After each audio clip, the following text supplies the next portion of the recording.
game set in the NBA tonight. Potential closeout for the New York Knicks. They're at home in the Garden taking on the Boston Celtics, who blew them out in Game 5. The Knicks are currently favored by 2.5 with the point total set at 210.5. That game will be going at 5 o'clock. Would you like to know what your home would sell for today? Get a simple text message with your home's value by texting your address to 855-600-6000. You get no phone call, just a text. Jim Buttrell has the buyers. Simply text your address to 855-600-6000. Check the clock. What time is it? It's high noon on another big weekend in America's finest city. It's Padres Mariners at Petco, looking to gain some ground on the hated ones up north. After a win Wednesday night, SDFC faces Sporting KC at Snapdragon Stadium. Plus, the NBA playoffs continue. Denver leads it by 12 in Denver, and Game 6 is over! And golf's second major is happening at Quail Hollow. That enough for you? We've got it covered on the Fletch Zone. Yeah, let's get it going on a Friday. Friday's finally here, everybody, and hopefully you're having a good one. It's San Diego Sports 760. My name is Ben Fletcher. That's Sammy Long. We will be with you till 2 o'clock today. John and Jim will take over then in what Big Voice Guy described as a very busy San Diego weekend. That is 100% factual. Expecting huge crowds down at Petco Park Friday, Saturday, Sunday for the Vedder Cup against the Mariners. Expecting a huge crowd tomorrow out at the May Ride. Clint August, his 23rd annual May Ride, supporting the YMCA and the veterans here in San Diego. Get out to the May Ride up in at Biggs Harley Davidson if you can. Mayride.com for details. Clint August, one of the best dudes we work with, and he's throwing a big event tomorrow. Also, Wonderfront's happening this weekend. That seems like something Sammy would be very into. You big Wonderfront guy? I don't know what that is. It's a music festival down at the Embarcadero. Tons of people going to be playing there. Oh, okay. It's a big party. Seems like you'd be into it. Like Anderson .Paak is going to be there. Oh, we're not spending money to see Anderson .Paak. All right. Well, Sammy's not, but you might be. Lots going on in San Diego over the next couple of days. So enjoy the weekend if you got it. Hopefully it doesn't rain too much this weekend. But it is San Diego Sports 760. We're going to talk a lot of San Diego sports today, hopefully with the legend Steve Hartman, who has not been texting us back, but Steve is expected to be on the show at 1:30 today. Do you think he's angry at us? No. I think Steve probably left his phone somewhere and just hasn't texted us back yet. Hartman will be here at 1:30. He's getting up there in years, man. You know, he probably just left his phone. You think he... Poor Steve. Steve's going to be on at 1:30, though. I have no doubt about that. And we got lots of Padres to talk, a new potential NFL rule change to talk. We got a Game 7 in the NBA postseason to talk. We got a Game 6 happening tonight that could be a closeout. Sammy's begging for a closeout. And something, a bet was a brewing before we got on the air today. And Sammy Long scoffed at me when I called the 49ers a 10-win team for this year. And then you upped it to 12 a second later. I didn't mean that one, though. So 10 is the number. That was what we agreed on before the show. And I said, I'll put up $100 that the 49ers get 10 wins this year. And you said deal. But here's the deal, well, Sammy. First off, I didn't say deal number one. I don't want your money. Huh? I don't want your money. Well, I also think, I was talking to Marshall about this, I kind of want the Niners to win a few games because it kind of is another Kirk Cousins, Dak Prescott situation where it'll lure them into thinking that Brock Purdy's the answer, keep you out of the Arch Manning stakes, and then, you know, kind of roll into that mediocrity for the next decade. Well, they're probably going to pay Purdy this offseason. So no matter what, we're probably stuck with him for a while. But I am willing to put up $100 that the 49ers win 10 games this year. And that's the number, 10. Would you be willing, if the Niners get less than that, to allow me to buy you a 49ers shirt and you have to wear it to work for a week? Well, what? Hell no. I would never put that on my body. Are you kidding me? Yeah, but then you're not that confident. Disgusting jersey. What do I get? You get $100 if the 49ers get less than 10 wins. No, we'll create a bet. I don't want $100. I want you to do something humiliating. Okay. I don't want Chiefs your money. Jersey or Chiefs shirt. Ooh, Marshall says profile picture. I like that.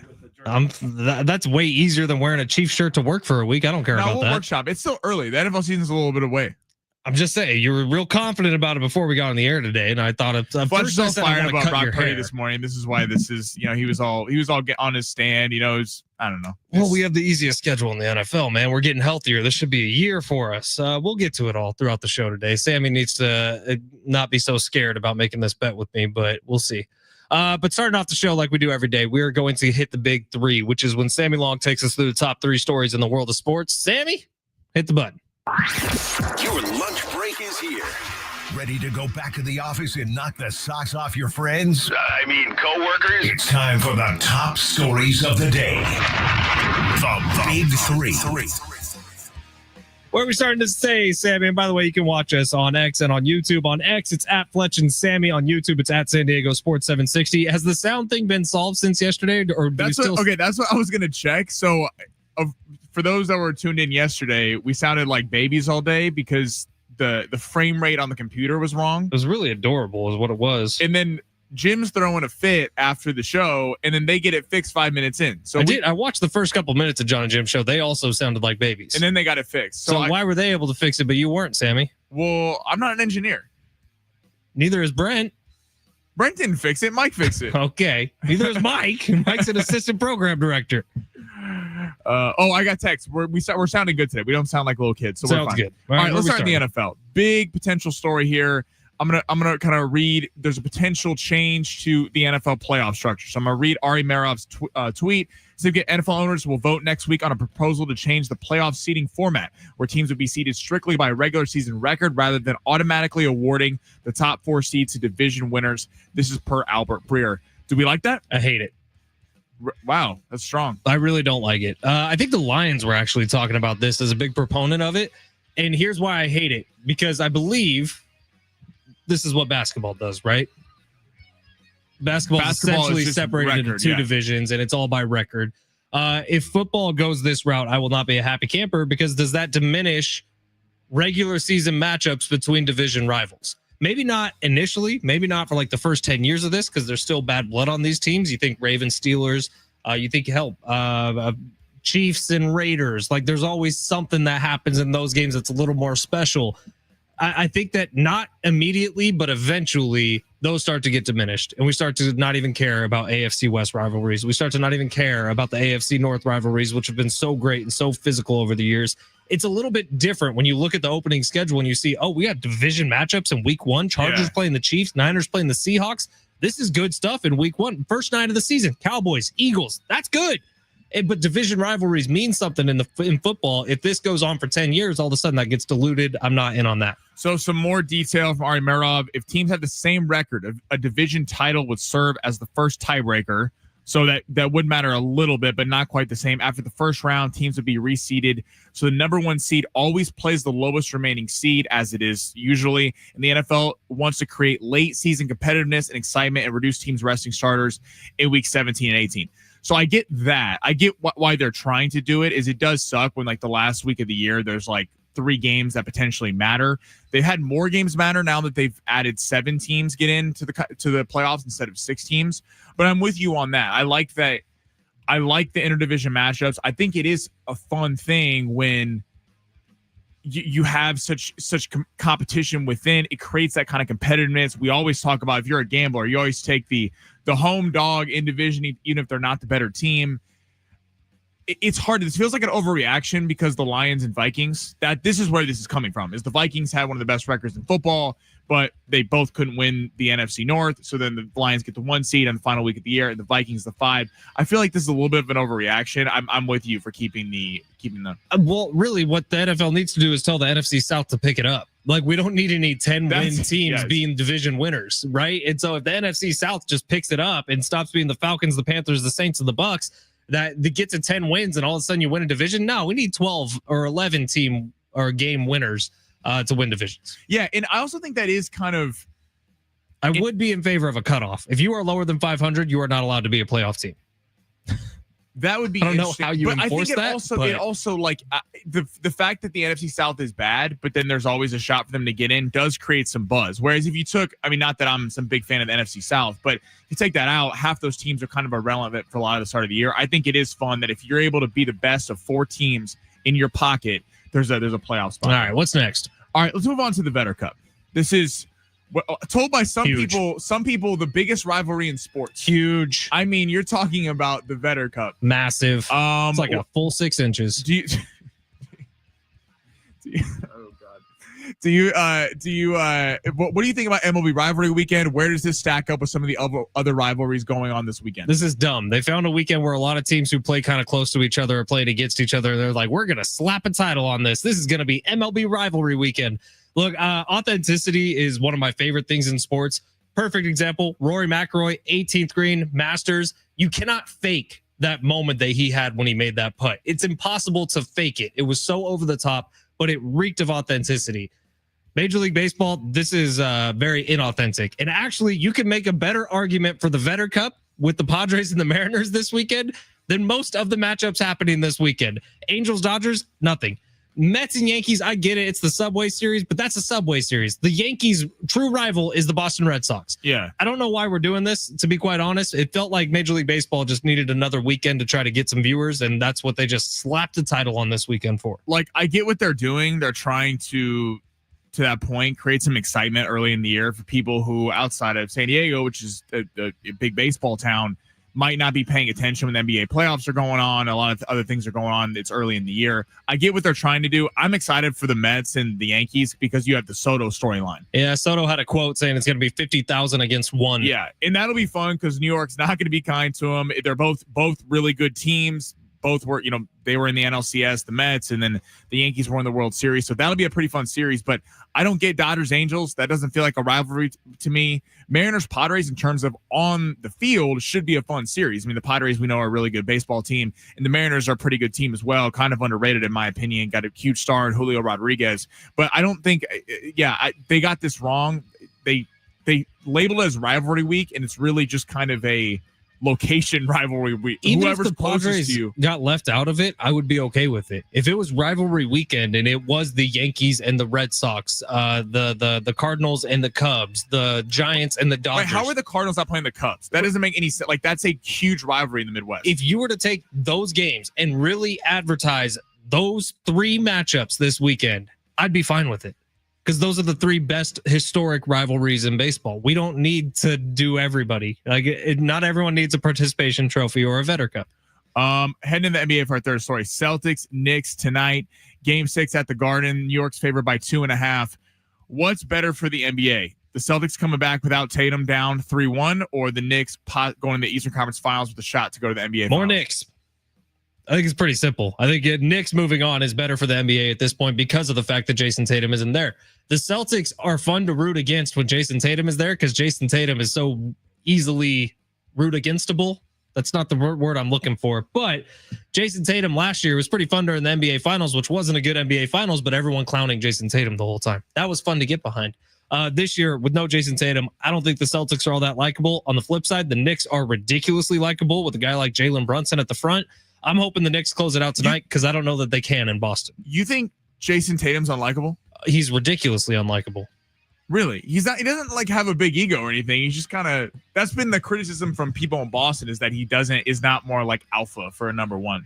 I think did you not read X last year during I'm not the saying NBA you're Finals? wrong for the hate he gets. I'm saying that, like, it's odd to me how people really don't like Jason Tatum when there's a lot of stars in this league that have like way bigger egos and talk way more than he does. It's just fun to clown him a little bit. That's not necessarily a bad thing to be, by the way. Jason Tatum has shut down the haters a couple times now throughout his career.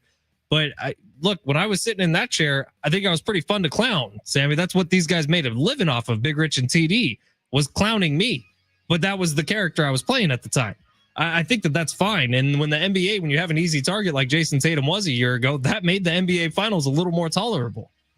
Yeah, I'm with you on the Knicks. I want the Knicks. The Knicks is a fun story. Even though it's New York, a lot of New York teams probably wouldn't get this kind of love, but the Knicks just feel kind of lovable. They've been so relevant for a long time, and I think people are sick of Boston. I know I am as a Laker fan, but and Jalen Brunson really has taken his game to the next level. They got a lot of fun stars on this team. They're all recognizable names. Everyone who plays, basically, Karl-Anthony Towns a big star. Jalen Brunson, OG Mikal Bridges in the fourth quarter. Mikal Bridges in the fourth quarter. Not in the first through third, but in the fourth, Mikal Bridges. Josh Hart's a really household name. Oh my God, his face getting busted open the other night was brutal. That's why I think the Knicks get this game tonight, because I mean, Jalen Brunson fouled out of the game. They get after him the second half. You could tell they kind of rolled over, and I don't think that Luke Cornet and Derek White are having the same kind of games that they were able to have in Game 5. but the Knicks better get it tonight because going back to Boston in Game 7, that's an absolute pick 'em. All right, we got to get out of here, but thank you for being here today on a Friday. Coming up next on the Fletch Zone, we're going to get to the Padres. They got a 3-game series with the Mariners beginning tonight at Petco Park. Stephen Kolek's going to be on the mound. There's a great article in the UT right now by Jeff Sanders on Stephen Kolek, how he found his way to the Padres via the Mariners. We'll tell you all about it coming up next on San Diego Sports 760 live on the iHeartRadio app.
Seattle grunge is appropriate right now because we are talking some Vedder Cup here on a Friday on San Diego Sports 760. Ben Fletcher, Sammy Long with you till 2 o'clock. John and Jim will take over then.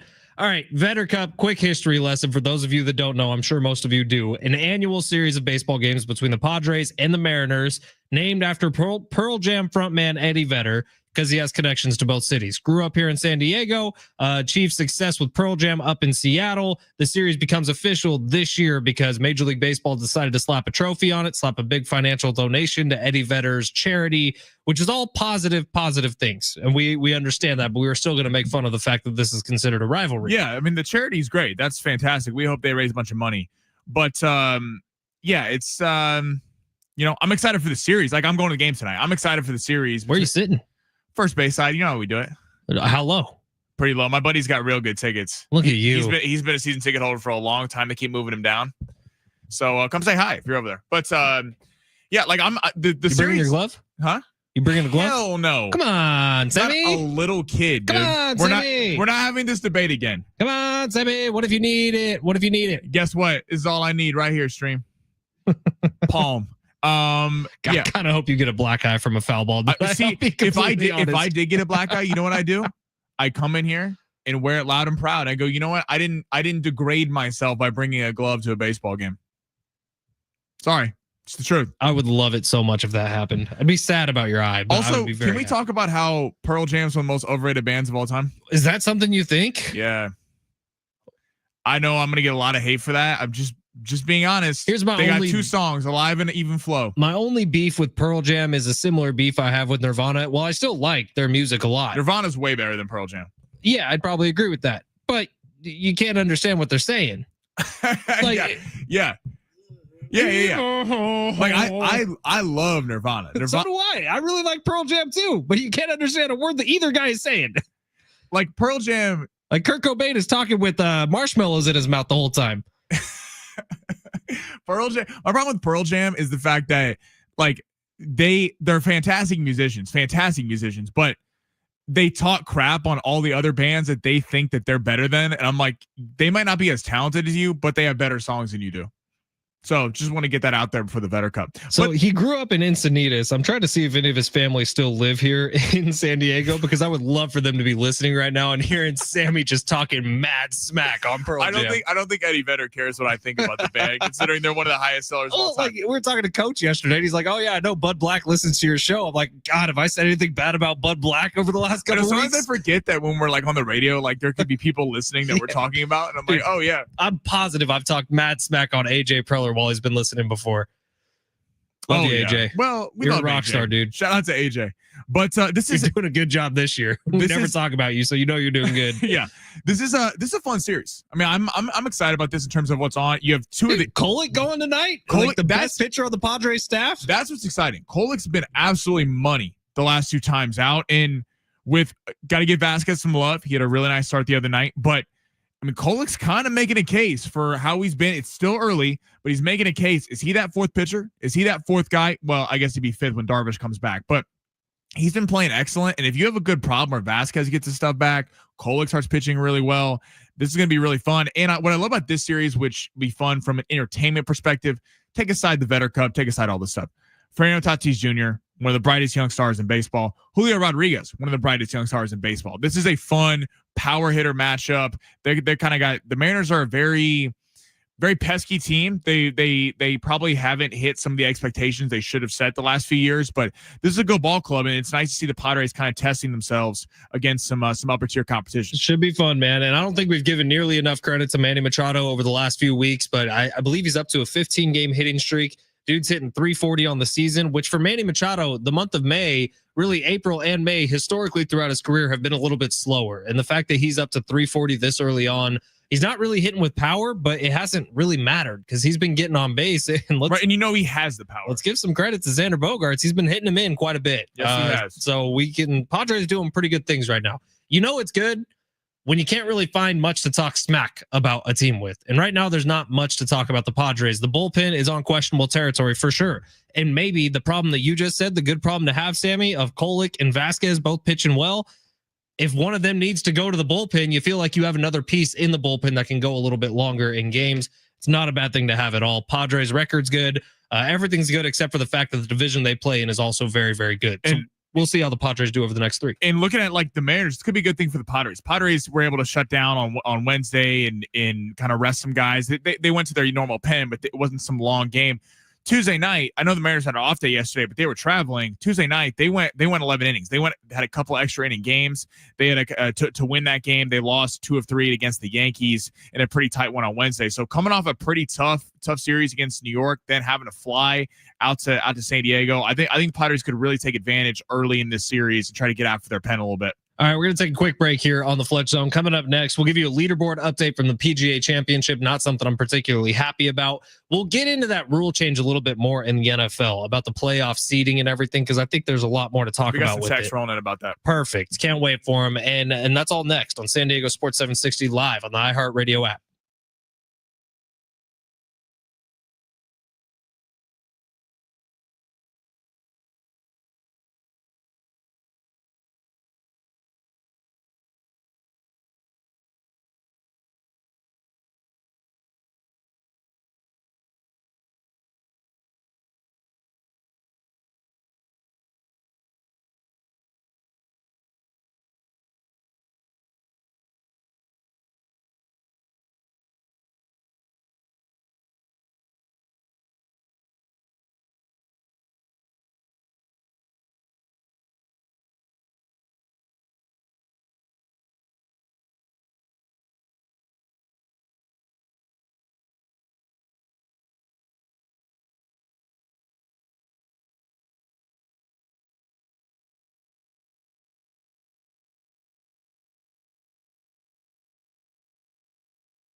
This sport is sponsored by Mattress Firm. In the NBA tonight, the Celtics will be in New York taking on the Knicks in the Garden. New York's favored by 2.5 with the point total set at 210.5.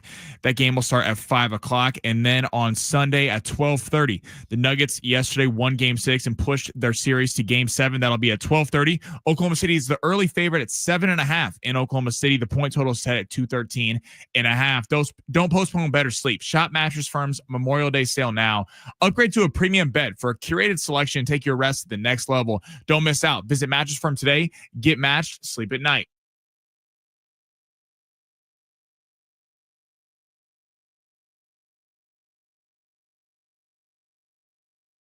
San Diego FC back on the pitch tomorrow night, taking on Sporting Kansas City at Snapdragon Stadium. You can hear the match live tomorrow night, starting at 7 o'clock right here on San Diego Sports 760, your home for SDFC. Sammy, you pissed everybody off. Way to go, bro. 619, Eddie Vedder's mom still lives here. She's at every show they play here. Mrs. Vedder, that's cool. Apologize. Shout out to Mrs. Vedder. Sammy Long was the one talking schmack about your son, not me. I love Eddie Vedder, and I love everything Pearl Jam does.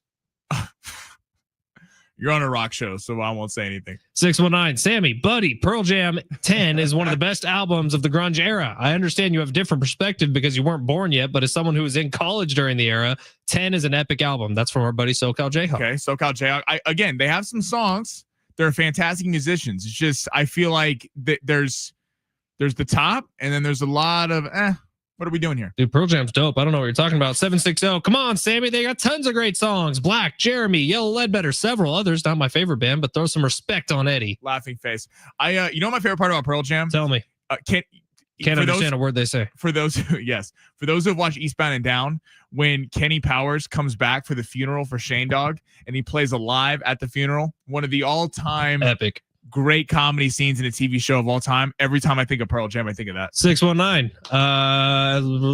Pearl Jam's promoter, and he says a name, I'm not going to out this dude, gave us tickets to every single San Diego show for years for free. I sold 4 front row Pearl Jam tickets and paid my rent with the money. Nicely done. Yeah, I've honestly thought about buying season tickets somewhere and just absolutely gouging everybody who wants to buy my tickets. Where were you thinking? I honestly, because when the Clippers first got there, that would have been smart. It was cheap when they first opened up season tickets in LA when they were opening up their new stadium. Yeah. And I thought about it for a half second. I think Schaefer actually pulled the trigger and did it with somebody. Schaefer? I think so. I think he did it with a buddy, and my buddy and I were thinking about doing it too, and we never did. All right, 619, also from SoCal Jayhawk. He has thoughts on the NFL reseeding playoffs. Instead of having every divisional winner get in, it would all be based on record. Says reseeding won't diminish divisional games during the regular season. They still have to play each other twice a year. Now, SoCal Jayhawk, I appreciate you texting, appreciate you listening. I do think that for the first 10 years of this, you won't notice a difference. I think for the first 10 years of this, with the amount of people that stay on football teams, the amount of coaching staffs that stay on coaching NFL teams, there's not going to be an automatic shift away from regular season rivalries in the NFL that we've grown to know and love. But I think as you get further away from the divisions meaning as much, even if they're playing twice a year, it's just another game on your schedule. It's not like that game in week 17, week 18 of NFL seasons where you're staring it down knowing this could be the difference in winning the NFC West or getting second place in the NFC West. We get 2 or 3 of those every single year. And yeah, there's only 2 or 3, but those are some of the best games of the season every single time. Yeah, I think SoCal Jayhawk, I hear what you're saying. Like this year, if the Chiefs and the Chargers play in the final week of the season, it could be to determine everything. We'll get into that another time, but I don't think it will. But yeah, I like I like the fact that there's a pod of 4 teams, and if you are the best out of that pod, like the NBA has like divisions within the conference, but it doesn't really matter because no one looks at it. It's about the Western Conference or the Eastern Conference. I like that. I like, for example, that the 4 seed in a conference is the worst division winner. You'd think maybe there's injury or something, but in terms of record, the worst division winner in that conference, they're playing the best team that didn't win their division. I think it's fun that the best team that didn't win their division has to go on the road because at the same time, you still didn't win your division. So like I understand Vikings fans being upset because it's like, man, we won so many more games, and I believe it was it the Rams, the Bucks? So someone, I think it was the Bucks because it was the worst division winner, and last year that was the Bucks. Okay, so they like them, but I feel like this is a little bit of an overreaction. I think this is, and it's always the NFC South. It has been for years. So that's why you're seeing the Lions and the Vikings kind of leading this charge, being like, why would this even be a thing? And the NFC South is the only argument I can even hear for this discussion. Like, it's the only one that makes a little bit of sense to me. What's interesting is that had this happened, would we have seen such a dominant New England Patriots dynasty? Because during all those years, the Jets were horrible. The Dolphins would beat them once in Miami every year, but they'd always lose at home in Foxborough. And the Bills were awful. Like the Patriots 100% benefited from the way the NFL built their schedule because they would win their division every year. They'd be hosting a home playoff game. They would literally go 5-1 or 6-0 in the division every single year. Sure, they're the only ones that really benefited, right, Sammy? Well, we've had a tough division for years, so I don't know what you're for the talking last couple years, but the Broncos Chargers have been good. Dog crap for a while. The Chargers were bad for a while. The Raiders have been bad for 15 years. No, the Chargers have been good for a while. Okay, it's so easy now. The Chargers haven't been a relevant team the last 7 years. Okay, so you had Rivers to Herbert. Rivers last year, they were pretty good. They got to the postseason. Herbert, they beat the Ravens. The last year with Rivers, that team was this before they got mollywopped by New England. Melvin Gordon was actually pretty sick. Keenan Allen was in his prime. Yeah, that was a good team. But then the Herbert years have been a little bleak with the coaching, with Brandon Staley gifting games over to people. I can't control who the Chargers hire as their head coach. That's what I'm saying. Like, it's the same. But think of the AFC West. You have Harbaugh, great coach. Now it's fantastic. Sean Payton, Andy Reid. AFC West is the best division in football heading into this season. But you're telling me when the Chiefs were winning all their Super Bowls, we can't say that you didn't have a little bit of a light schedule last year. The AFC West is insane because Jim Harbaugh is the worst coach in the division, and he's a great coach. He's the worst coach in the division because he hasn't won a Super Bowl. Think about that. I mean, Sean Payton's won one. Pete Carroll's won one. Andy Reid's won 3. Pete Carroll should have 2 if he would have handed the ball off. Should have 2. Harbaugh might have won if he would have played Alex Smith. Okay. But yeah, I mean, the Bills is kind of the same thing. You're seeing the AFC East is an interesting division where the Patriots ran it for years. Now the Bills are running it, and they're supposed to be better this year. I guess now that Drake May's there. Miami got completely injured last year. It's the one thing I like about it is that division winners can't just coast to a division title. I do like that. I do like that it'll put more on cross division matchups, and it'd create more stuff at the end of the year. But I hear what you're saying. I hopefully it doesn't diminish the division. All right, we got a quick leaderboard update from Quail Hollow out in North Carolina as the PGA Championship is underway. They're in day 2 right now. Jonathan Vegas is in the lead at 8 under par. He had a big day yesterday, was only 1 under on his round today. We need Max Homa to really step on it here. He actually just finished his second round, 7 under for Homa today. Southern California kid. Good for you, Max. 5 under on the tournament, so he's worked his way up way above the cut line here. JJ Spawn still sitting at 3 under after today's stuff. Bryson DeChambeau had a nice day today, 3 under par. Hopefully this leaderboard looks a little better over the next couple of days because some of the big stars have really fallen off this tournament. Yeah, I don't want to dog it because it's cool for these guys. Like maybe we create a new star in golf that one of them wins a major championship, but golf is a sport where you really need the kind of competition among guys people know. And this leaderboard is not. I mean, Scheffler's making a little bit of a run today. What's he up to? 3 under? 3 under. So it's still a long weekend, but hopefully we get some names at the top. That's what made the Masters so great is you had Rory and DeChambeau, recognizable names. Scheffler was right there. Justin Rose was right there. All names that people know and go, oh, I can pull for him. Or even saw him on full swing because that's a real thing why some people watch golf and kind of got into their favorite golfers. That's why F1 has become so popular because of Netflix.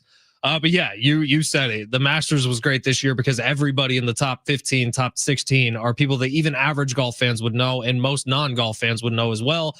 You do not have that right now. So we're pulling for some guys like Rory, who's on his 6th hole today. He's actually playing better today than he was yesterday when he carded a 75. Hopefully he can get going. And guys like Xander Schauffele, who are still in plus numbers 2, hopefully they can squeeze under the cut line. All right, coming up next, we do have long shots, which yesterday, if Sammy would have won long shots, I would not be wearing a hat today. I won. No, you did not. Yes, I did. What are you talking about? Dude, if you won, there would be money in my account. What did you bet? I 100% won long shots. Oh, you did? Yeah. What are you There's talking money in my about? Nice job, Sammy. I swear I checked it last night. Was it a late cover for somebody? It was Hellebuck got it in the last minute. I had gone to bed before Hellebuck was done. Look at you. And I gave you Nuggets money line.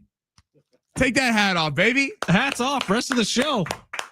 Sammy, you won us some money. I can't believe you didn't know that I didn't win it. I had no idea.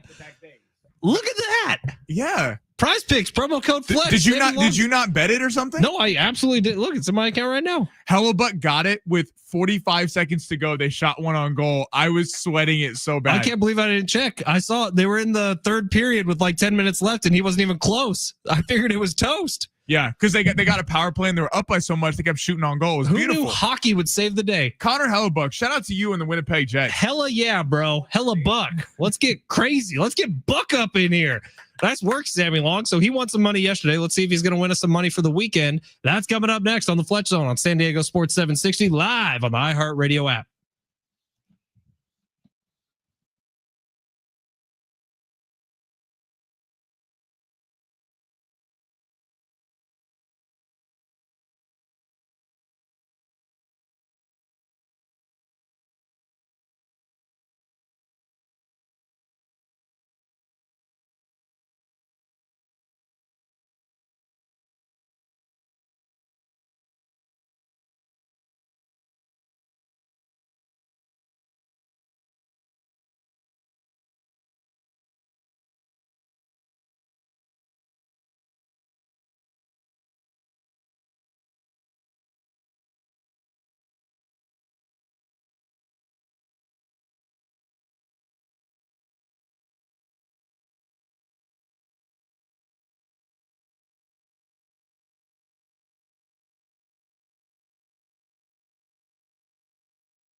Cruising along here on a Friday. It's San Diego Sports 760. Ben Fletcher, Sammy Long with you till 2 o'clock. John and Jim will take over then. I had no freaking clue that we had a winner going last night. But Sammy, take a bow, bro. We're letting Deion Sanders talk to us. Must be the money. This is actually Deion Sanders? Yeah, Marshall had the poll. Great idea right before we came back. That's a song. We did it in the 90s.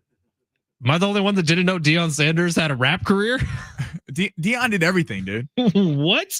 I know he had a playing Must career. be the must be the money. 1994. He had a baseball career. He had an inside the park home run. Dude, Deion. He was an analyst for a little bit on TV. I had no idea he was also a rapper. Imagine rapping, putting out a hit song, being the best corner of all time, playing baseball. I mean, this is Deion. I mean, you got to give it up to him, man. Whether you like him or hate him. Must be the money. Dude. Talented dude.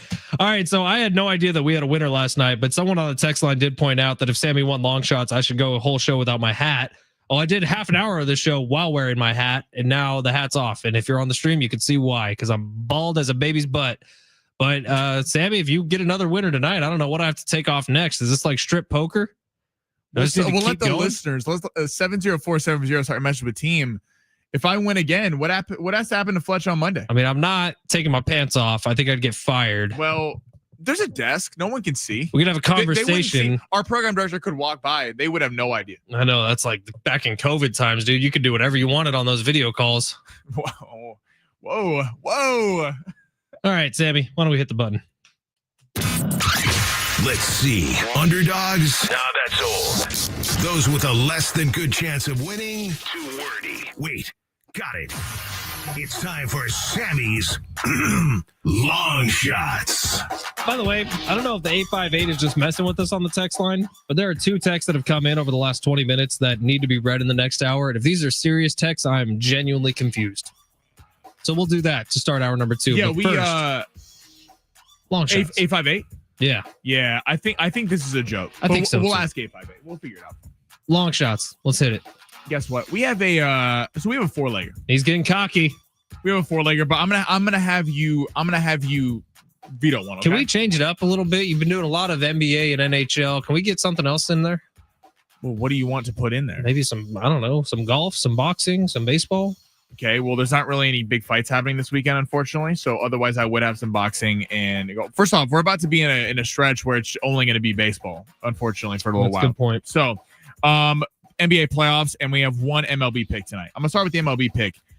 You know, everyone's gonna go Juan Soto. Juan Soto returning to the Bronx. Juan Soto. I think the sports books want us to bet the over on Juan Soto. They're baiting it to us. Could be a revenge game. I could see him playing well.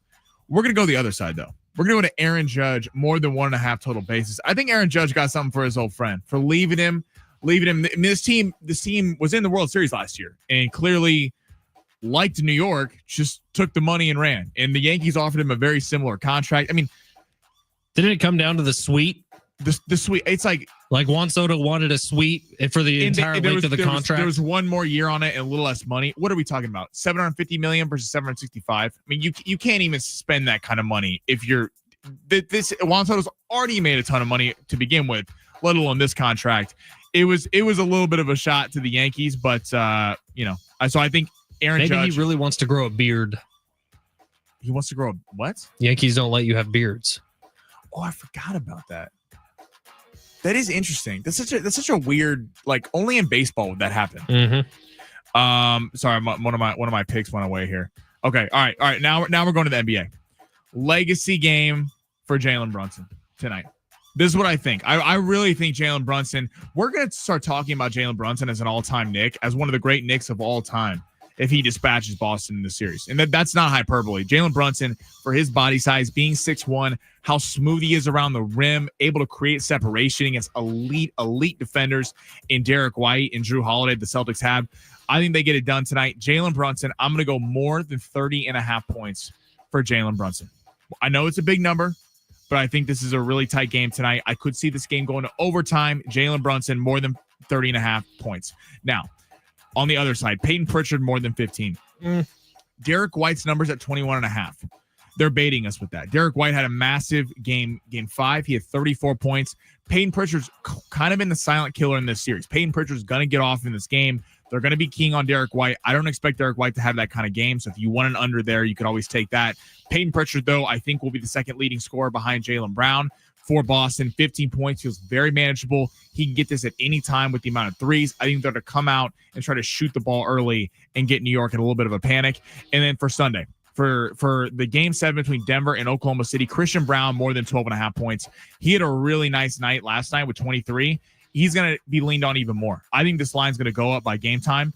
Aaron Gordon pulled that hamstring, quiet little thing at the end of that game there with a minute to go in the game, pulled his hamstring, said he was fine. He didn't look fine. He was grabbing it all for the final minute of the game. That's really bad sign for Denver, considering that they only play 6-7 guys. Julian Strother came off the bench yesterday and had a huge performance with 15 points.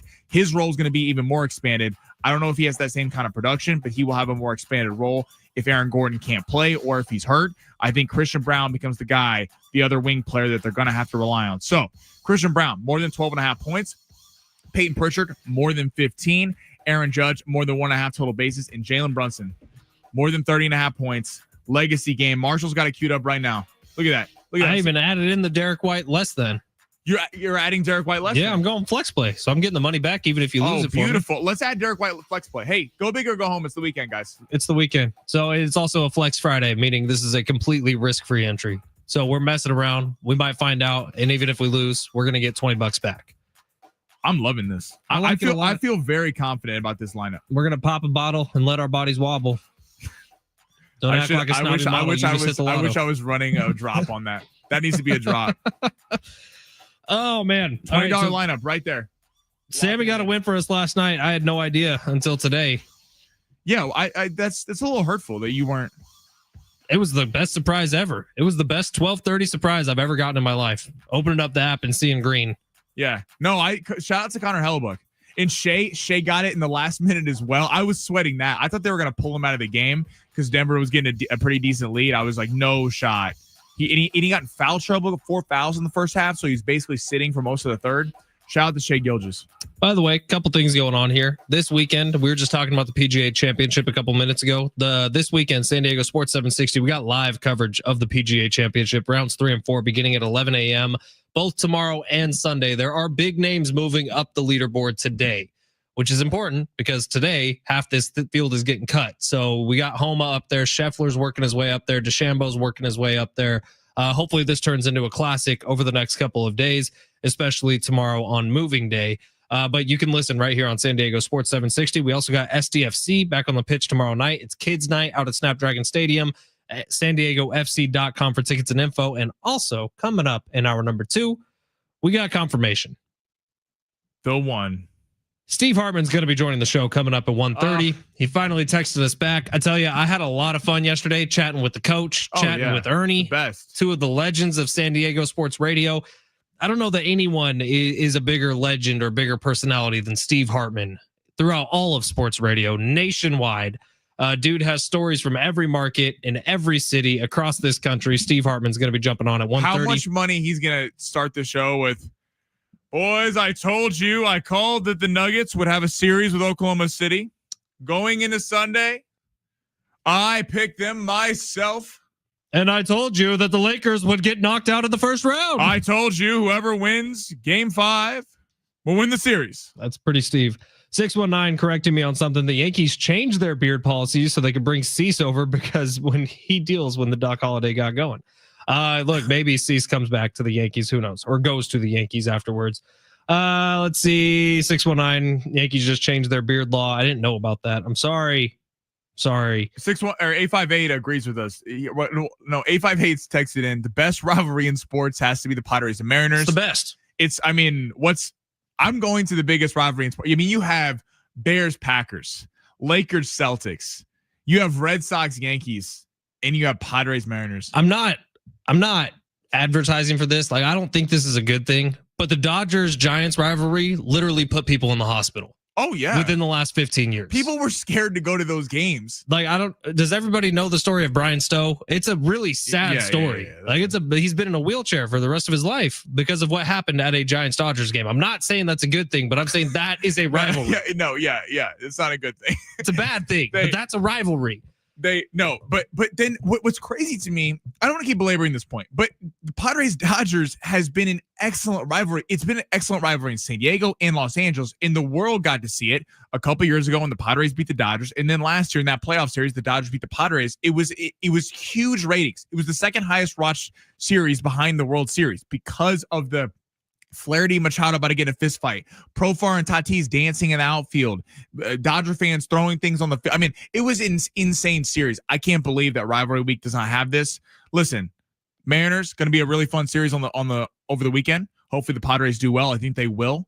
But again, I think rivalry week needs to be reserved for actual rivalries. All right, coming up in hour number 2 on San Diego Sports 760, Steve Hartman going to be joining the show. We'll get into these next 2 games in the NBA postseason because they're 2 good ones, and we'll spend a little more time on the best rivalry in sports, Padres and Mariners, starting tonight. That's next, live on the iHeartRadio app. But first, download the Prize Picks app today. Sammy's giving out winners left and right. We had a win last night.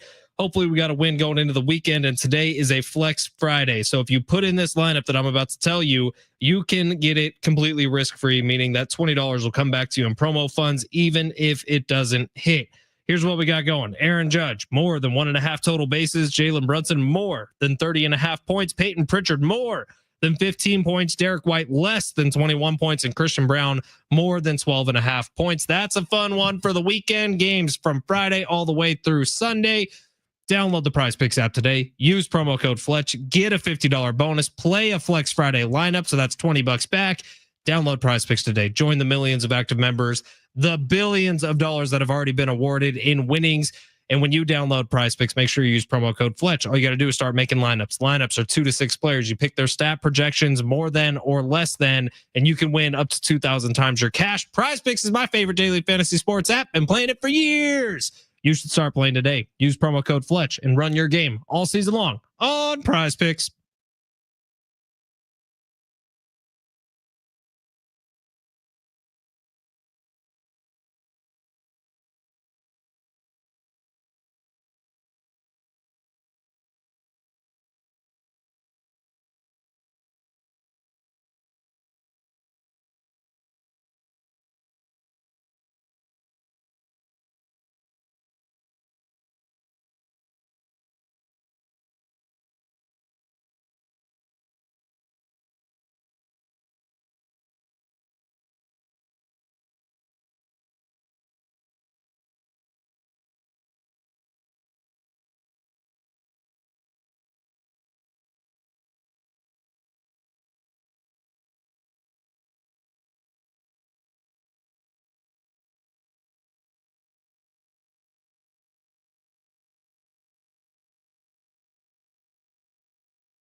This sport's sponsored by the San Diego International Airport. Padres Vedder Cup going on this weekend against the Seattle Mariners on rivalry weekend. This game will be on Apple TV Plus tonight. Start at 6:40. Padres are currently minus 160 on the money line, and the run total set at 8.5. Stephen Kolek, making his third start, will be going for the Padres, while Logan Evans will be going for the Mariners. And in the NBA, Game 6, potential closeout for New York, favored by 2.5 over the Boston Celtics. The point total will be at 210.5. That game will go on at 5 o'clock. San Diego International Airport is getting an upgrade. The new Terminal 1 opens this fall. Lots of elbow room, faster security lines, and more dining and shopping options are on their way. Check out all the upgrades at newt1.com. Check the clock. What time is it? It's high noon. Another big weekend in America's finest city. It's Padres Mariners at Petco, looking to gain some ground on the hated ones up north. After a win Wednesday night, SDFC faces Sporting KC at Snapdragon Stadium. Plus, the NBA playoffs continue. Denver leads it by 12 in Denver, and Game 6 is over! And golf's second major is happening at Quail Hollow. That enough for you? We've got it covered on the Fletch Zone. Yeah, welcome in. It's hour number 2 here on San Diego Sports 760. You are listening to the Fletch Zone. Ben Fletcher and Sammy Long taking you up to 2 o'clock. John and Jim will take over then. Obviously, tons going on here in San Diego this weekend. Hopefully, no rain is coming in this weekend because we got a lot of outdoor stuff going on with the May Ride tomorrow. Clint August, big deal. Mayride.com if you want some info on that. But the Padres series against the Mariners, it would be real nice if the Vedder Cup was not interrupted by a little rain. It'd be real nice if Wonderfront down at the Embarcadero was not interrupted by a little rain. So SDFC has a home match this weekend against Kansas City. Hopefully that's not interrupted by a little rain. And we keep things bright and positive here on a San Diego weekend in what should be the nicest time of year. Like this May great. Yeah, let's make sure all the music festivals, all the sporting events, everything goes swimmingly. We don't need any rain. We've had enough rain the last couple of weeks. I would agree. All right, on San Diego Sports 760 here at the top of every hour, Sammy Long takes us through the top 3 stories in the world of sports. We call it the Big 3. Sammy Long's been doing this really over the last couple of weeks. He's been doing a great job, I think. So Sammy, why don't we hit the button? Your lunch break is here. Ready to go back to the office and knock the socks off your friends? I mean, coworkers? It's time for the top stories of the day. The Big 3. If you'd ever like to watch the show, we would love to have you on YouTube at San Diego Sports 760, on X at Fletch and Sammy. And by the way, our buddy Rich on YouTube says, Sammy, if you get downtown early tonight for the Padres game, we're going to be at the Lost Abbey Brewing in East Village for pregame. Ooh, okay. I've been there with Rich before. It is a fun spot to have a beer. Oh, hell yeah. Really good beers at the Lost Abbey. It looks like an old church because it is an old church that they've converted into a brewery. Is that by It's like 2 blocks away from Petco Park when you go out the east entrance. I love the fact that like Petco's in such a cool spot that you have a gazillion bars right outside it. Like it's so cool. It just dumps right into the city. Like the way it's structured. We all know that though. Let's go back to a story yesterday. A little bit more on this. Quarterback Caleb Williams, it was thought, he came out in a book that him and his dad were trying to find ways to circumvent the getting drafted by the Chicago Bears. And then it came out today that his offensive coordinator and head coach, they wouldn't watch film with him. They didn't teach him how to watch film. Wait, with the Bears? With the Bears last year. Shane, I believe it was Shane Waldron. I got to check that though. They wouldn't watch film with him. He had to watch film by himself. No one taught him how to watch film. That's why eventually they got fired, and then Eberflus got let go halfway or at the end of the year. Dude, this is bizarre. I mean, Eberflus we knew was kind of a sitting duck. Like he was going to get picked off at the end of the year. I think probably no matter how last year went, he always felt like a placeholder because they wanted to go after a Ben Johnson, who they eventually got. So I think that the Caleb Williams career trajectory is only going up from here. That is insane. So the quotes are from Carl Williams, which is Caleb Williams' dad, and it happened before the draft that he was saying they were trying to circumvent the draft. Like they were lawyering up to try to figure out ways to poke holes in the legality of the NFL draft to try to make it so Caleb Williams would not get drafted by the Bears. By the way. Is it that crazy? Like think about the Bears' history with quarterbacks. It's not like it's a good one. I mean, it just seems like that's how it works, though. Jay Cutler. Woo! I mean, if that was the case for Caleb, and I love Caleb Williams, but if that was the case, just go back to SC for another year. If you so badly don't want to go to Chicago, They would have ended up taking Jaden Daniels if you went back, because it's not like they weren't going to take a quarterback. It was a loaded quarterback class, and they wouldn't have been up there again. That seemed odd to me. Apparently, then Caleb was like, we've had enough of this. I don't want to pull the whole I'm going to the UFL and all this stuff. But I mean, the Bears. What are we doing? Not watching film. Was it Shane Waldron? I look it up. I'm about 99% sure it was, but I want to be checked on that. Eberflus. We've seen this change over years. Having a defensive-minded head coach in Matt Eberflus, trying to build a quarterback, doesn't work. I mean, you got to give the Ravens a lot of credit. The Ravens, when Lamar Jackson was drafted, people were going, that doesn't work for an NFL system. The way he plays, doesn't have a big arm. He's a great athlete. That works in college, not in the NFL.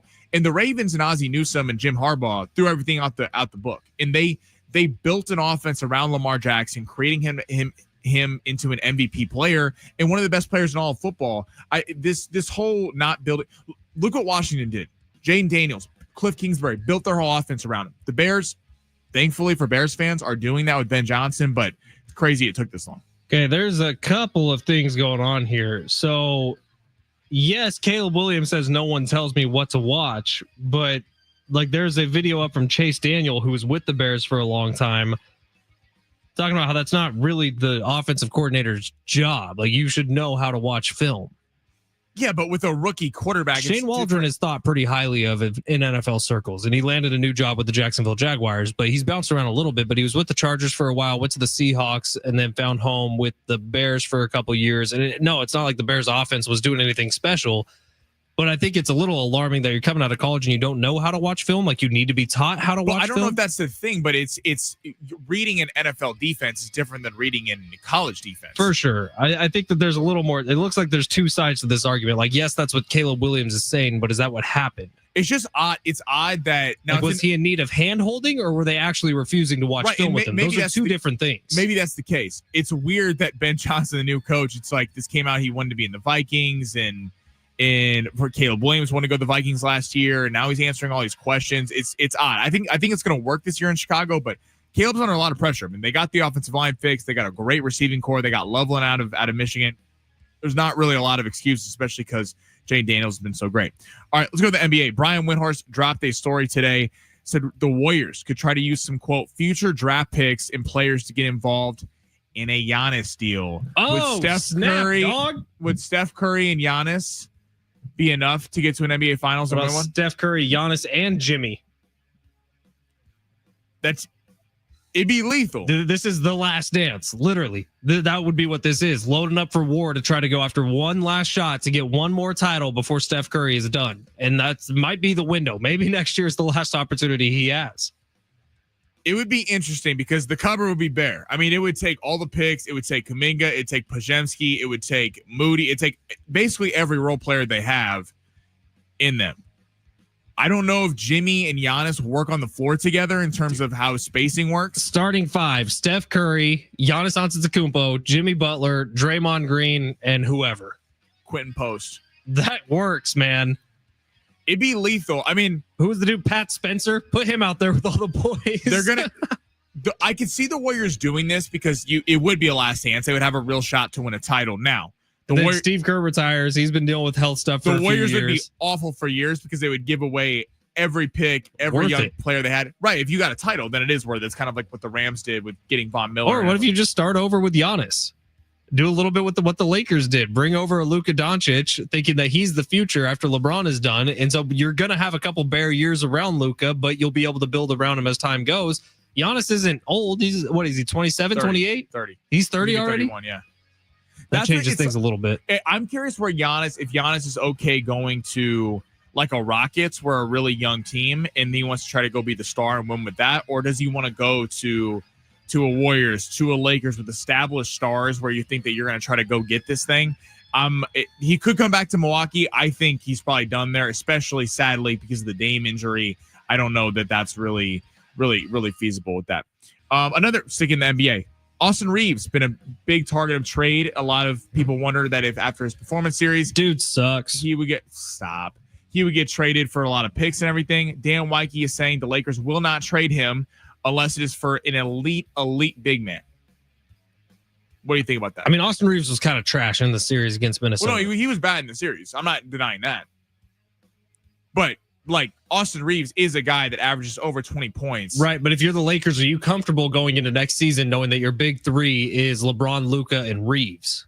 Well, you have to do something because that big three obviously didn't go win you a title. And if you just run it back with the same team with a few minor adjustments, I don't think that really puts you in a place where you're going to go win a title. I seriously want to know how different this postseason looked if the Mark Williams trade actually happened. Because it's not like Dalton Connect was contributing at any point during the postseason. So if you would have made that move and just had it be official, because Mark Williams went on to play the rest of the year with the Charlotte Hornets. Like, it's not like he was out because of injury. So whatever failed physical happened clearly did not keep him off the court. Had the Lakers had a serviceable big man in that series and not just Jackson Hayes coming off and playing terrible, we could be looking at a very different NBA postseason. Well, definitely. And that's what was frustrating with JJ Redick is that you like, look what Steve Kerr did. He had a problem with Jonathan Kuminga, but he was forced into it because of Curry getting hurt. But at least if you're a Warrior fan, you know that Kuminga is going to be wanted. He was great in games 3, 4, and 5. He's a really young, talented player. Either you keep him and you work it out or you ship him for a bunch of picks. Dalton Connect is a guy that a lot of teams have wanted. A lot of teams want a really young, really good three-point shooter. But the fact that the Lakers couldn't hit any threes in the series against Minnesota, JJ doesn't play him. Basically, what you're telling the league is that he's so bad defensively that you don't even trust him out there. And you're not going to up his trade value at all because clearly the Lakers were okay with dealing him for Mark Williams. I would not trade Austin Reeves unless it's a shame for a guy who's 26 who is a really young, talented scorer. It has to be for a Bam Adebayo. Obviously, Giannis would change things, but in an elite big. Because I think you can work around the lineup a little bit, get in Nick Claxton, maybe a Miles Turner, without having to ship off Austin Reeves. 619 says Giannis needs to go to Dallas. Giannis, AD, Cooper Flag, and Kyrie would be lethal. That would be lethal. Flag would be in that deal. But yeah, it would probably take the number 1 overall pick to bring in Giannis. It would be interesting what that deal, if the Bucks would want more. Like, would it be a straight swap like Giannis for the first pick for Flag and someone else? It probably take a couple other picks. I think I would do that deal. If Bucks. You're Dallas? No, if I'm the Bucks. Oh, the Bucks, 100%. Take Cooper Flag, start building around him, get a brand new superstar on the 100%. cheap. Now, if I'm Dallas, I'm not doing that because if you do that, you traded 26-year-old Luka Doncic, 21-year-old Cooper Flag for 31-year-old Anthony Davis, for 32-year-old Anthony Davis, Giannis. 33-year-old Kyrie, and 31 Giannis. So Nico, please do it. That would be so funny, dude. Nico must have sold his soul to the devil. I mean, to get the number 1 pick is 1.8% chance to get the number 1 overall pick, and they landed it. Did you see the video of them at their watch party? No. You all said it to you. They're like sitting around this table, and you would have thought like he won the lottery. Well, they literally did win the lottery. Here's the lesson, kids: do bad things, get rewarded. There you go, Nico Harrison. Cheers to you, pal. Coming up next on San Diego Sports 760, we have 2 postseason games in the NBA coming up over the next 3 days. We're going to talk about them a little bit, talk about them more with Steve Hartman coming up in 15 minutes, and we'll talk some Padres Mariners coming up next on San Diego Sports 760 live on the iHeartRadio app. We love Nico Harrison.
Hey, it's Fletch for Gary Cooper and Mountain Trust Mortgage and Realty. I've known Gary for the last 5 years now. Couldn't think of a better guy to trust your home, your biggest investment in your life with. But Gary, you were just telling me that there's a lender that you work with who has a pretty cool opportunity for people here in 2025.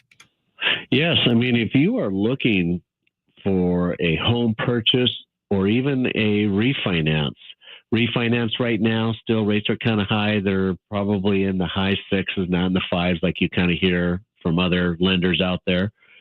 But I have a lender who services all their loans, and through May 31st, they are removing all loan level pricing adjustments on their FHA and VA and USDA loans for borrowers with FICO scores as low as 600. So if you have a credit score of 600 and above, this will allow you to eliminate a lot of the adds and hits to the rates because of credit scores and make the home more affordable. And this is a pretty huge savings. So eliminating these loan level pricing adjustments is going to help you qualify and help you qualify for more home. Give me a call if you have any interest. Now's the time. That's what Gary does. He eliminates the smoke and the mirrors and the shell games when it comes to mortgages. Give him a call today, 858-376-1299, or visit him online at mountaintrustmortgage.com.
All right, the internet officially wins the day. There are baby videos of Don and Mud now circulating through Padres Twitter, and they are as funny as you think they might be. They had an interaction the other day. It was during the Angels series, but Don was making reference to one of Mud's hats, his new hat that he's wearing. It's a bucket hat, and he was using a Swedish accent the whole time.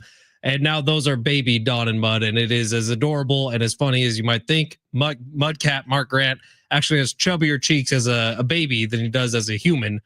And I love the Mudcat. I feel like I'm okay saying that. But them as babies is very, very funny. All right, San Diego Sports 760. We got 13 chances every single weekday for you to win $1,000 with the bonus bucks giveaway every hour from 6 a.m. through 6 p.m. Listen for the keyword, then enter it at sportssd.com. Your next chance to win coming up at 2 o'clock today, right before John and Jim. Sammy, we have covered it all today. You pissed everybody off by talking about your hatred for Pearl Jam. You still stand by that? 100%. I think it's one of the most overrated bands of all time. Even flow. Even flow.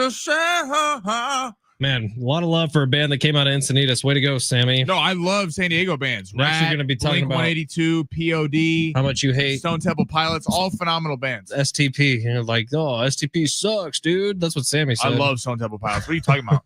Stone Temple Pilots, better band than Pearl Jam. Sorry. Yeah, I'd probably agree with that. Again, Pearl Jam, fantastic musicians. But when we're at the gym, are we really bumping Pearl Jam? I don't know. The only beef I got with Pearl Jam is there's a story about Eddie Vedder who apparently did not want one of his songs released because it was written about an ex-girlfriend of his. and then got upset when it became ridiculously popular on the radio and sold 1 million copies. See, that's my problem. That was the song Black, I believe. Like, be grateful that you have a hit song. You know how many people would kill to have a one-hit wonder? Musicians. You're really poking the bear over here, Sammy. I'm ready.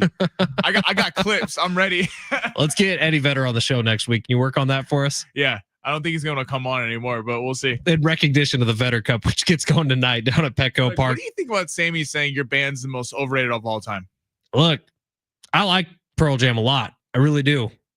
And everybody I know who loves Pearl Jam and is a Pearl Jam stan, total stand-up people. Well, that doesn't... What? That has nothing to do with people can be stand-up people and like things. You know what I appreciate about Pearl Jam? They're one of those bands where you do have people who will drop everything if there's a Pearl Jam concert close by. They're like, I have to see Pearl Jam live. Yeah, they're like that's people's favorite band. If you're a Pearl Jam fan, you love them. If I was in Seattle and said Pearl Jam sucked, you would be shot and killed. Like that's like a sin. The only thing that would be worse if you said Nirvana, but I love Nirvana, so they're pretty similar to me, man. No, Nirvana's way harder. I get that, but you can't hear either of their voices. They're both part of the grunge movement. Nirvana, though, blended punk, grunge, rock. I love how Nirvana took basically everything that was before them, 70s, 80s, and mixed it all in. Pearl Jam. They're Pearl Jam. All right. Well, basically, Padres and Mariners are playing each other this weekend. It's called the Vedder Cup because Eddie Vedder lived both in San Diego and then found success in Seattle. We'll see who wins it. It's a big, big deal. All right. MLB rivalry weekend. Tell you what I'm more excited about with this MLB rivalry weekend is we get to watch Stephen Kolek pitch again. And we get to watch Stephen Kolek pitch against a really good lineup with the Mariners because we've seen him pitch now, I believe, against the Pirates and the Rockies. Is that right? Yes. He was the pitcher on the mound for the 23-0 shutout. And he pitched all 9 innings, complete game shutouts. No matter if you're playing against the Rockies or if you're playing against the Yankees, are an impressive thing to do. Stephen Kolek has one of those on his resume this year. He's going to be pitching against the Mariners tonight. Let's see if he can kind of build on what has been a breakout couple of games for him as we move forward in the MLB season. But 2 games coming up this weekend. Tonight, Celtics are looking to stave off elimination against the New York Knicks, who have become everybody's favorite team. Sammy was singing some sort of Knicks song earlier today. What were you singing? Go New York, go New York, go. Go New York, go New York, go. We're rooting for Jalen Brunson tonight. I think that the Celtics are more fun if they're in Cancun early this year. And I think that the Knicks have something special behind them right now. I don't know how many New York teams can be the lovable losers because like we just like to make fun of the Jets and the Giants when they suck. But the New York Knicks are a little bit of the lovable losers. And they've kind of worked their way out of 20 years of irrelevance to come back with force. And that place, Madison Square Garden, is on fire when they're playing there. That's where the game is tonight. I'm hoping to see a huge night from Jalen Brunson, as you would say, a legacy game, Sammy. And I think that's what we're going to get tonight. Yeah, I think that this one should be electric. Vegas got it a tight game, 2.5 favor for the Knicks. Jalen Brunson, this is an I mean, the roles have flipped, right? Celtics supposed to blow out this series. The Knicks couldn't beat the Cavs or the Celtics during the regular season at all. That's why people didn't really give anyone much of a shot to beat either of those teams. And are you going to have an opportunity like this again? Coming back down 20 plus points twice on the road, games 1 and 2. That's probably not happening again. That's extremely rare that that's ever happened.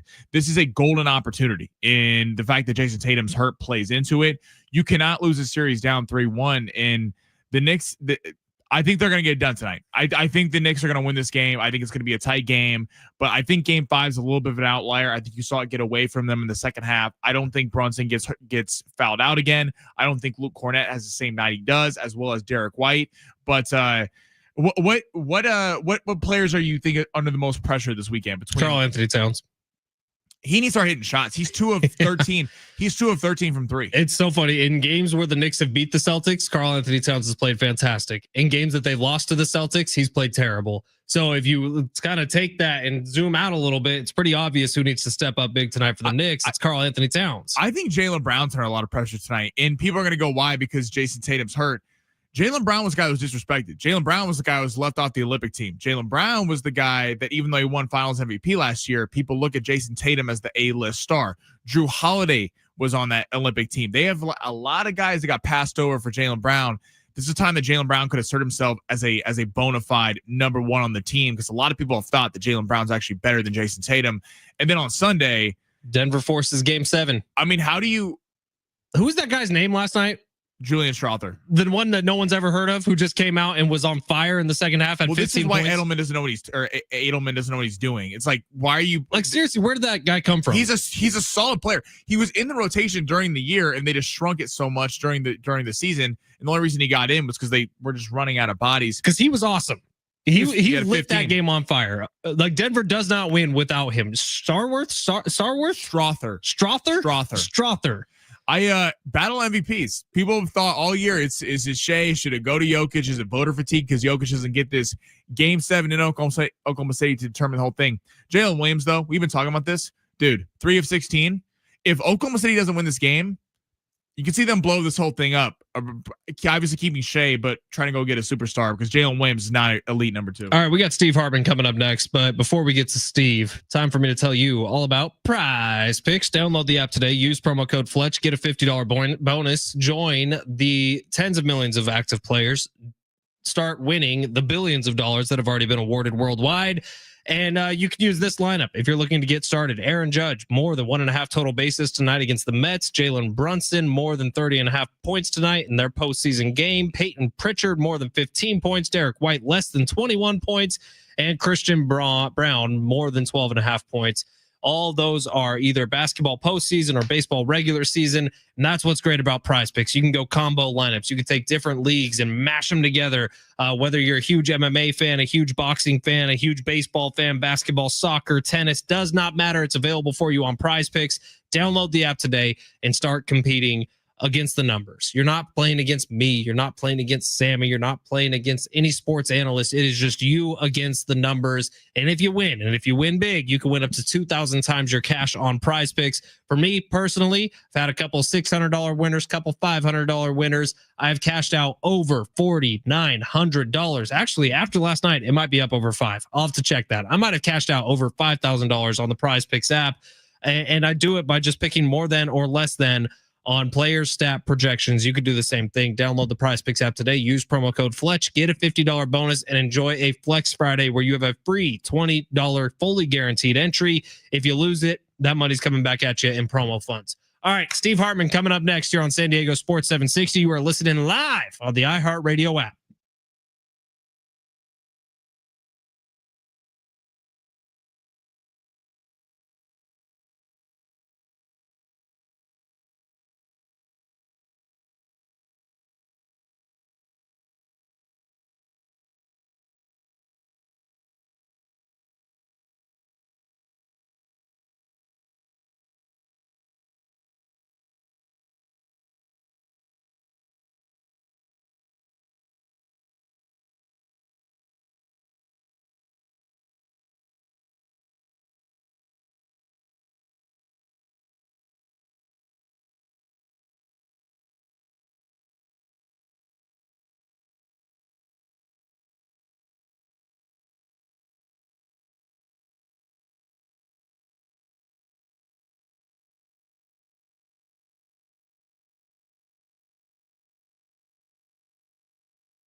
This sport is sponsored by Bill Howe Plumbing. Padres start the Vedder Cup tonight from Petco against the Mariners in a 3-game set. They're currently minus 160 on the money line for tonight. Padres will be going with Stephen Kolek, while Logan Evans will be going for the Mariners. In the NBA, potential closeout for the New York Knicks. They are in the Garden tonight at 5 o'clock.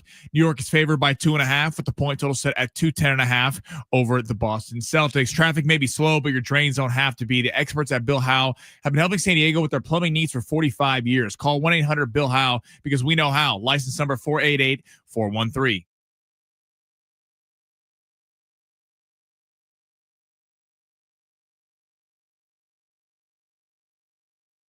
Ladies and gentlemen, it's that time. Every single Friday at 1:30, we only know one way to close out the week. His name's Steve Hartman. Hi, Steve.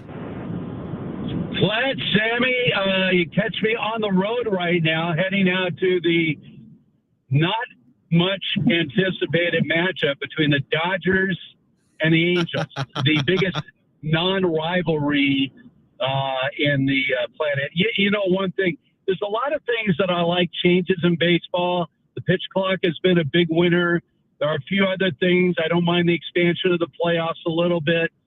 But interleague play is awful.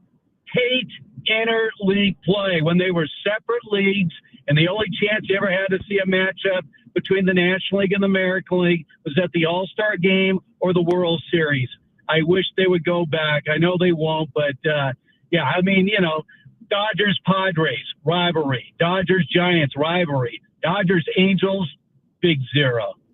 Yeah, Sammy and I've kind of been saying that all week. And, you know, all week I've been thinking of myself, man, this is a little Hartman-y of a take, but I've been rolling with it because this is dumb. Who's the Yankees' biggest rival? The Red Sox. Well, let's have them play against the Mets. Who is the Cardinals' biggest rival? The Cubs. Oh, well, let's have them play against the Braves. It's just weird. That's what this weekend is. Rivalry weekend in the MLB. It feels like they just had a weekend where they had a bunch of teams that are kind of close to each other playing each other, and they said, all right, we're going to put a sticker on this boy and call it Rivalry Weekend in Major League Baseball. Kind of dumb. Well, the unbelievable thing is when they started interleague play, they decided the interleague rival of the Padres was the Mariners. You know, Yeah. well, they shared a spring training facility. I'm like, how is Mariners Padres a rivalry? Rivalry is based on history, not geography. And so, again, the whole concept of interleague play for me has been an absolute bust in Major League Baseball. And it's, Well, Steve, it's the they Vedder make Cup. some good moves. It's awful. So anyway, I'm going to drag myself to Dodger Stadium to watch a big nothing. Well, at least you get to have a delicious tasting hot dog known as the Dodger dog, right? But no, it's the Vedder Cup, Steve. That's a big deal. Eddie Vedder lived in San Diego, lived in Seattle. I mean, the only one who would possibly pour water on that is Sammy Long, who says he hates Pearl Jam. How do you hate Pearl Jam? Well, you know, They have 2 predate you songs, guys. Uncle Steve. Oh, come on. I mean, but we're talking about, look, back when 690 originated, our sister station was 91X, and they were on the cutting edge with Nirvana and Pearl Jam and Alice in Chains and Soundgarden, the big 4 out of the Seattle area that really was the nucleus of that new grunge set. I mean, come on. That is all classic stuff. Alice in Chains, better grunge band. Nirvana, Soundgarden. I can go through a ton of these. Stone Temple Pilots, better band. I mean, there's so many better 90s bands in them. Well, of course, my claim to fame was when you mentioned Stone Temple Pilots, which was a San Diego band. They originated out of San Diego. You know, I was, 91X would bring in these local bands to, play their stuff live on the air. And one of the bands came in and they said, hey, I'm a big sports fan. Can I go meet Chet Forty and Steve Hartman? Big fan of these loose cannon guys. I said, sure. Walked across the hall. Guy walks in and, he's a big Packers fan. I go, you're a Packers fan? You're San Diego? Blah, blah, blah, blah, blah. And I said, so what's the name of your band? He goes, we go by STP. I go, like the motor oil? And he goes, well, that's sort of where it originated, but we call ourselves Stone Temple Pilots. I'm like, okay, well, hey, good luck. And it was their legendary great lead singer that was the guy that came in. So there you go. If only they had dire needs. Dire need status. Dire Need. Now, there's a legendary band that lives on in infamy. No question about that. That was Steve's band, by the way. Steve, Celtics, Knicks tonight, Madison Square Garden. It's been a really fun series. Jalen Brunson, a little bit of a star, is born here in this NBA postseason in 2025. Do the Knicks close it out tonight? Well, put it this way, they better. I was talking about this. Imagine if the Celtics, after the season-ending injury to Jason Tatum, were to come back and beat the Knicks and maybe win a championship. Then it would be official that Jason Tatum is easily the most overrated, quote-unquote, superstar in the NBA. I still think the Knicks prevail. I don't know. I think the Knicks look like they almost mailed in that game over at TD Garden, Game 5. But I expect the Knicks to take care of business tonight. I've never been of course, I've always hated the Celtics my whole life. But everyone thought, well, they had the big breakthrough last year. And I'm like, well, it took, 5 years of getting, at least to the Eastern Conference Finals before they broke through with a championship. So I was never really sold on the Celtics with or without Tatum. But guys, when you think about these NBA playoffs, remember before the playoffs began, we were like, oh, the NBA would have a nightmare if it was like Cleveland and OKC. I got a bigger nightmare. How about the Indiana Pacers versus the Minnesota Timberwolves? By the way, those two teams have actually played the best basketball in this postseason. But if you thought that a potential OKC Cleveland finals would be a rating disaster, imagine T-Wolves Pacers. Oh, the league is losing their mind. They are praying for the Knicks right now to get to the NBA finals, because if they don't, doers for the NBA finals. Who do you think's got more pressure on them, Jokic or Shea on Sunday? Well, I think Shea does. I mean, you're at home. And by the way, the NBA normally is named its MVP. A lot of people thought they were going to name the MVP before Game 5, which would have made sense, because we know Shea Gilgeous will win it over Jokic. But they put it off for a potential Game 7. And imagine if they actually announce it before the game and present Shea with his award. You don't think that's going to be incentive for Jokic and his teammates to say, you guys got it wrong, the MVP's on our team? So it's going to be a tricky game for OKC. Give Denver credit, man. You fire your coach with 3 games to go. I didn't know how they would hold it together. Most people thought, including me, the Clippers would win that series. They didn't. And Denver got the blowout win in Game 7. But the fact that they've gotten it back to a Game 7 against OKC, that to me is an absolute toss-up game. Steve, let's switch over to the NFL. And by the way, Steve Hartman, legendary radio personality, one of the greatest to ever do it. Steve Hartman on the air with us today. But Steve, in the NFL, they're considering a rule change that would essentially wipe out divisions in the NFL. Now, they would still play 2 times a year with each teams, but the playoff seeding would just go to an NBA style, where it is best record gets into the postseason. Do you like this idea? Hate this idea? What are your thoughts on it? I hate this idea. Same. I know a lot of people are upset when you have a 7-9 or 8-8 team winning a division. I mean, this happened to the Chargers back in the day, back in 2008, where they snuck in as an 8-8 team, if I'm not mistaken, and ended up hosting the Indianapolis Colts and Peyton Manning, a team that would won, I think they were 12-4, and the Chargers beat them. Chargers owned the Colts. That was a team the Chargers owned. They just owned the Colts back in the day. But no, I mean, then exactly what is the purpose? And by the way, the idea that this is cyclical. I mean, we've seen every single division in the NFL at some point be the weakest division. And at some point, we've seen each one of the 8 divisions be the strongest division. So it's not like it's a perpetual situation where you got where you have this thing. I got my sorry about that, guys. But I think that you keep it the way it is. Did you get pulled over, Steve? What just happened? Okay, no. What happened was I have my I'm trying to get directions on a shortcut to Dodger Stadium. Are you hearing what I'm hearing, or you're only hearing breaks up in my voice? No, we just hear you. We just hear you. You Yeah. sound great, by the way. Okay. Yeah. You sound. No. On my end, I'm hearing the girls say, "Take a right here," or do that. You got Siri talking to you. Believe me, when you're heading to Dodger Stadium on a Friday afternoon, you need every shortcut you can get. Otherwise, you're going to be in an absolute nightmare. Hey, Uncle Steve, you have any reaction to Caleb Williams trying to not go to the Bears? That story that came out.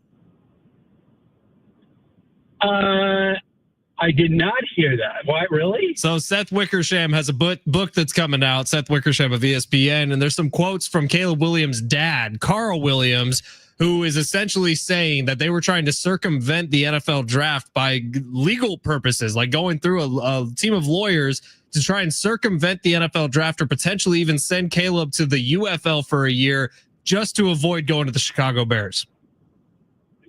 Well, unfortunately, that would be his only option. Look, we've had this before. You had the USFL for 3 years in the 80s, and they were able to siphon off some big talent. And back in the day, believe it or not, guys, the Canadian Football League was able to siphon off some of the top picks in the NFL draft simply by offering them more money.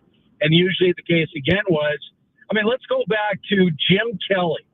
Jim Kelly was drafted in 1983 by the Buffalo Bills, and his reaction was, over my dead body will I ever play a game in Buffalo.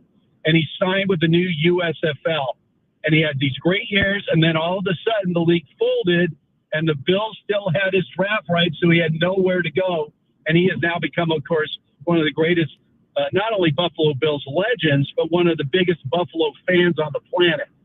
So, yeah, look, the draft is illegal. There's no legality to the draft. If they're allowed to do it because of, they're able to do it because of the rulings out of Congress that they basically can run their own business as they so please. Well, Steve, think about it. What if you guys had to face a draft and they said, yeah, not San Diego. We're going to send you, in all due respect, to Des Moines, Iowa. You've been drafted by Des Moines. That's where you're going to be for your radio career. Would you go? The answer is no. I've heard Des Moines beautiful this time of year, but no. No. At some point, I'm telling you, there's going to be a legal basis to wipe out the draft. And at that point, it's just going to be a free-for-all survival of the fittest. Well, Steve, you're the best. And even though Sammy can't stand Pearl Jam, he does love you. So we appreciate you each and every Friday. And Steve, we had Ernie on this week. We had Coach Quintera on this week. We had Steve Hartman on this week. That was a hell of a show. Wow. These are legends of the game. What we still need, Fletch, is that video of Ernie Martinez with the Christmas tree. Oh, it's online. I'll send you a link. It's still very much online, and you could watch it. Me and Ornberger watched it 2 days ago. Sammy, have you seen that video? I have not. I've heard about it. I have to see this thing. I'll send you both the link. It's the best video to ever grace the internet. It's still up somewhere. Ever. That's in context. All right, guys. Love you. Bye, Steve. Love you too, man. Have fun tonight. He's going to eat a terrible hot dog, but he'll have fun. All right, it's San Diego Sports 760. We're going to wrap this thing up for the week coming up next. I do believe Big Marsh is here, like Big Marsh, who's been on the show a couple times this week, but he's been running around with a nosebleed. We got to get to the bottom of that. It's San Diego Sports 760. Thank you for being here. Coming up next, we wrap up the week on the iHeartRadio app.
Ben Fletcher, Sammy Long with you. John and Jim will take over right after us.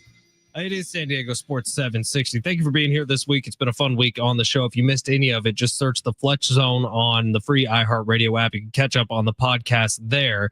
And yes, we did confirm that yesterday's podcast, we do not sound like babies. That was only on the video stream for some reason. Yeah, we got that figured out. Which was kind of adorable. I liked it. I can't believe that many people. Shout out to all you guys that stayed on the stream through all that. Yeah, it was a good one. All right, the ACC generated $711 million for the 2023-2024 academic year, meaning that college realignment of conferences worked. It was for money. They made more money. Every school got $45 million who was in the ACC. The athletic departments each got $45 million based on TV rights, based on revenue from the ACC. So all the belly aching and the bitching and moaning that we did here about college sports realignment, it's not going anywhere. Alabama football pays for like a building, a semester.